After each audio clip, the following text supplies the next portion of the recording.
But people are writing. Let's see if we can read some of your messages. Thank you, presenters and guests, for this very important topic. My opinion is to teach your children your mother tongue, and they will have an excellent command of all other languages. True.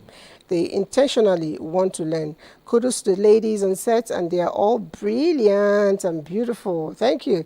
He says the name is Bolanle. That's the language I told you. The name I say I like. Bolanle from Ilori. Okay. Bolanle Pepe Demo. I remember that song. Let's read another one. He said, mother tongue is very important, and it should be taken seriously by parents, children, and also federal government. And also the federal government. This is Alhaji Gako Karo site.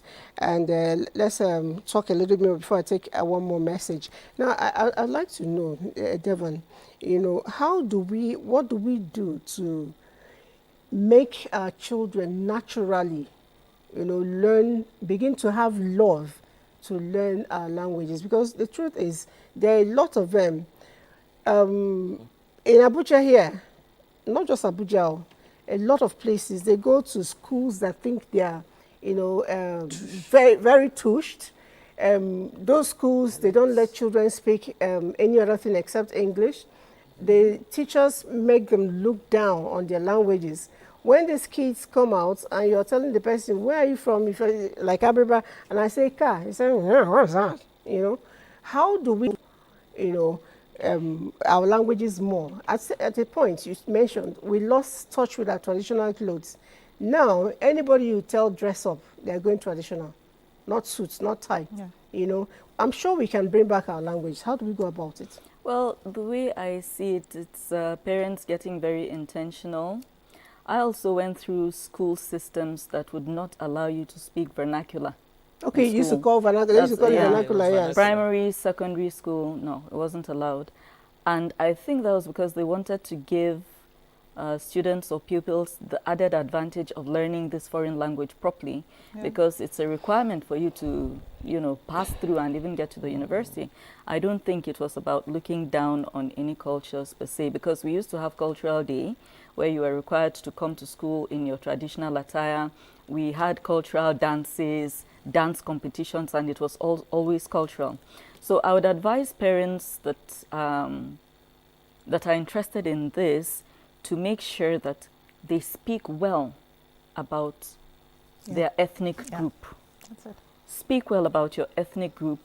Try and get your children to know the good things about where they are from.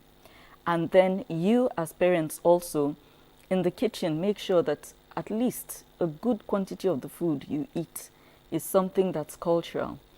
Have clothing that reflects your culture. Take them home for the holidays when you can. Get them to interact with their village cousins. If their grandparents are still alive, things like that, get them to interact.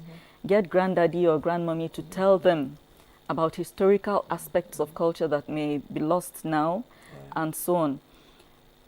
The way we also approach culture will make the children decide whether it's something that should be looked down on or not. And then with regard to teaching language, we have about 500 ethnic groups in Nigeria. The truth is, if I'm going to speak honestly, I may not be so thrilled that it's only Hausa, Yoruba, and Igbo that's being taught in schools. So I have a business idea here for anybody that might want to run with it. If you know you speak your language very well, you can start a small school to teach only that language to children from the ages. It can be summer school when they are on vacation for 2 hours every 2-3 times a week. If your children come to this place for such and such an amount of money, I'm going to teach them how to speak Tiv, Idoma, Igala, Igede, Fufude, any language, you know, people that are very versatile, people that are fluent in their languages. This is a business idea. By the time you have 10 students in your class, with the parents paying what, maybe 25,000 naira per head per month, that's 250,000 now per month that you can use for extra something. So individuals can start language classes in clusters all over the place. They even do it online. Exactly, especially if you already have a background in teaching. you know. That's an added way of making income, because the federal government, if they wake up now and they say, okay, let's go back to that thing, it's still going to be Hausa, Yoruba, Igbo. Yeah. And some people are too arrogant. Okay, the full day man doesn't want his child to learn Hausa. Yeah.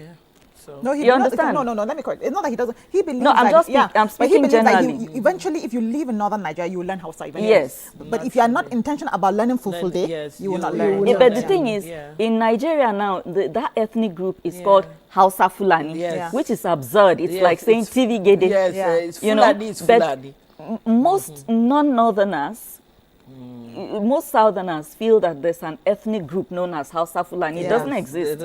You have Hausa people, you have Fulani people. So Fulani people or Hausa people, in a bid to, Hausa has become a lingua franca in the north. So the Fulani person, in a bid to establish his own identity, will tell you, I don't want my child learning Hausa in school. You know? Okay. All right, so